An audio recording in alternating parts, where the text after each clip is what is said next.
La France a longtemps été en pointe de la viticulture, qui est un héritage tant culturel que paysager. Classé au patrimoine mondial de l'UNESCO, le vignoble doit être préservé face aux menaces qui pèsent sur lui. Mais la culture de la vigne, aujourd'hui, évolue. L'âge d'or est révolu. Le changement climatique rend la production de plus en plus compliquée. 4 des 6 dernières récoltes ont été anormalement basses. Floraison précoce, puis gelée tardive, tempête de grêle détruisant les plants, sécheresse des années durant, puis inondations et son lot de maladies. Les incendies guettent, la désertification progresse. Le chiffre d'affaires est réduit, la trésorerie est affectée, les viticulteurs sont sur les rotules. Dans le même temps, les maladies telles que la flavescence dorée ou le mildiou se développent sur l'ensemble des vignobles. Aucun bassin n'est épargné. La solution doit être collective et à tous les échelons. À la sortie des pépinières, pour les plants originaires de France et du reste de l'Union européenne, le traitement à l'eau chaude doit être généralisé. Au cours de la vie des cèpes, l'observation et la détection des cèpes contaminés doit être accrue et développée sur toutes les parcelles, dans tous les bassins. Pour cela, il faut des moyens humains massifs. Enfin, à la fin de l'exploitation des vignes, l'arrachage peut être une solution lorsque la parcelle est en friche, que le propriétaire ne s'en occupe pas volontairement alors qu'il dispose de centaines d'hectares, alors la contravention devient adaptée.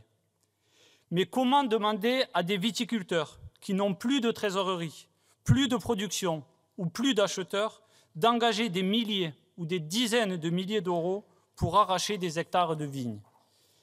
Apposer des contraventions ne résoudra pas le problème de fond qui est l'appauvrissement généralisé des petits viticulteurs, obligés de s'endetter toujours plus sans aucune garantie de voir leur production restante s'écouler.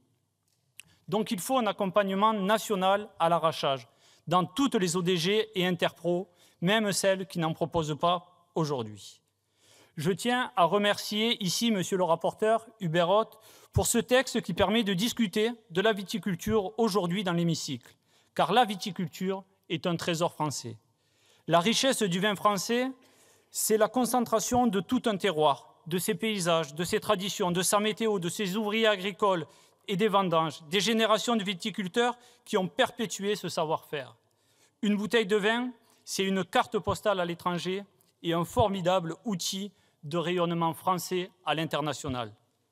Cependant, avec l'ensemble du groupe de la France Insoumise du Nouveau Front Populaire, nous pensons que de limiter les discussions de ce jour aux seules maladies infectieuses est grandement insuffisant, si ce n'est contre-productif. Car la crise viticole a diverses origines et la maladie des cèpes n'en est qu'une branche. En 1950, les Français consommaient 140 litres de vin par an et par personne. Aujourd'hui, c'est en moyenne 40 litres. C'est une victoire de santé publique, mais sans régulation réellement efficace du marché et des droits de plantation, c'est aussi l'arrêt de mort de viticulteurs. Car oui, les goûts changent. La consommation de vin rouge décroît nettement quand le rosé ou le blanc effervescent sont plébiscités. Les jeunes cherchent des vins plus frais, plus légers. Aucun bassin viticole ne doit être laissé de côté au profit d'un autre, comme c'est malheureusement le cas aujourd'hui. Le Roussillon s'assèche, le Bordelais traverse une crise sans précédent et à l'Union nationale, certaines interpros préfèrent la concurrence entre bassins viticoles. Alors, la puissance publique doit accompagner la filière vitivinicole, de la vigne à la vente, pour répondre efficacement, collectivement et stratégiquement à cette transition.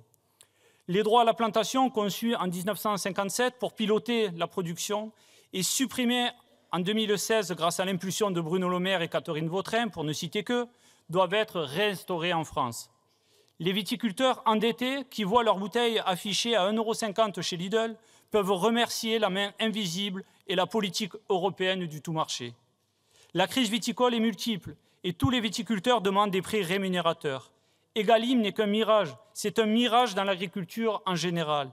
Aujourd'hui, c'est bien de prix garantis par l'État dont les viticulteurs ont besoin pour planifier leur transition de cépage. C'est de prix garantis par l'État dont ils ont besoin pour investir dans l'adaptation au changement climatique, dans l'adaptation au changement de goût des consommateurs.